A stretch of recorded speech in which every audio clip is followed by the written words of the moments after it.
जहूर या गुलजार संघाचा आधारस्तंभ होता। ज्यावेळीस नक्कीच मी सांगू इच्छितो गुलजार हा नाव देण्यात आला त्याचं कारण एकमेव कारण जर का विचारला कोणी तर नक्कीच मला सुद्धा माहीत नाही, कारण माझ्या वयाची आता जर बघितलं तर 34-35 वर्षी चालू आहे आणि जहूर आणि गुलजार हे या गुलजार संघाचे आधारस्तंभ नक्कीच होते। ज्यावेळीस गुलजार हा बिंबाडीच्या स्टेडियमवरती सराव करत होता, त्याचा निधन झाला आणि त्यामध्ये त्याचा मृत्यू झाला सराव करताना। त्यानंतर गुलजार हा नाव ह्या गुलजार संघाला देण्यात आला। त्याच्या अगोदर कोणता नाव होता हे मला सुद्धा माहीत नाही आहे, कारण मी त्यावेळेस छोटा होतो, किती वय होता हे सुद्धा मला माहीत नाही आहे। परंतु गुलजारचं निधन झाल्यानंतर आपण जर का पाहिला तर या संघाला गुलजार हा नाव देण्यात आला आणि त्याच्यानंतर जहूर माहीमकर या नावाला मित्रांनो कोणताही गुहागर तालुक्याचा असा व्यक्ती नाही जो ह्या नावाला ओळखत नाही आणि ह्या नावाचा दबदबा पुरा गुहागर तालुक्यामध्ये रत्नागिरी जिल्ह्यामध्ये होता आणि त्यांनी नक्कीच जहूर याने मोठमोठ्या फलंदाजाला पॅव्हेलियनमध्ये पाठवलाय आपल्या गोलंदाजीच्या जोरावरती।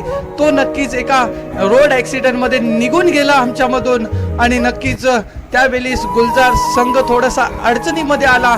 गुलजार संघ हे गुलजारच्या मृत्यूनंतर नाव देण्यात आला, परंतु गुलजार गेल्यानंतर जहूर माहीमकर आणि त्याचे साथीदार जर म्हटलं तर त्याच्यामध्ये बरेच नावं आहेत, मला नावं सुद्धा माहीत नाहीत कारण का मी त्यावेळेस मला वाटते लहान असेल। त्याच्यामध्ये नूर माहीमकर असतील, फैजभाई माहीमकर, चांदमिया भाटकर, अनेक नावं आहेत। मी आता जर नावं घेतली तर मला सुद्धा आठवणार नाही, कोणाचं नाव त्याच्यामध्ये राहून जाईल, त्याच्यासाठी मी नावं घेत नाही आहे। पण ह्या सर्वांनी खूप मेहनत केली, गुलजारचं नाव ह्या पूर्ण गुहागर तालुक्यामध्ये केला, अनेक संघाला त्यांनी पराभूत केला, अनेक स्पर्धामध्ये त्याने नक्कीच आपल्या वर्चस्व राखत अनेक स्पर्धामध्ये प्रथम क्रमांक द्वितीय क्रमांक देखील पारितोषिक पटकावले आणि त्याचा पूर्ण श्रेय म्हणजे जहूर माहीमकर याला जात होता, कारण तो आपल्या गोलंदाजीच्या शैलीने आणि आपल्या गोलंदाजीच्या जोरावर नक्कीच मोठमोठ्या फलंदाजाला बाद करण्याची त्याच्याकडे क्षमता होती।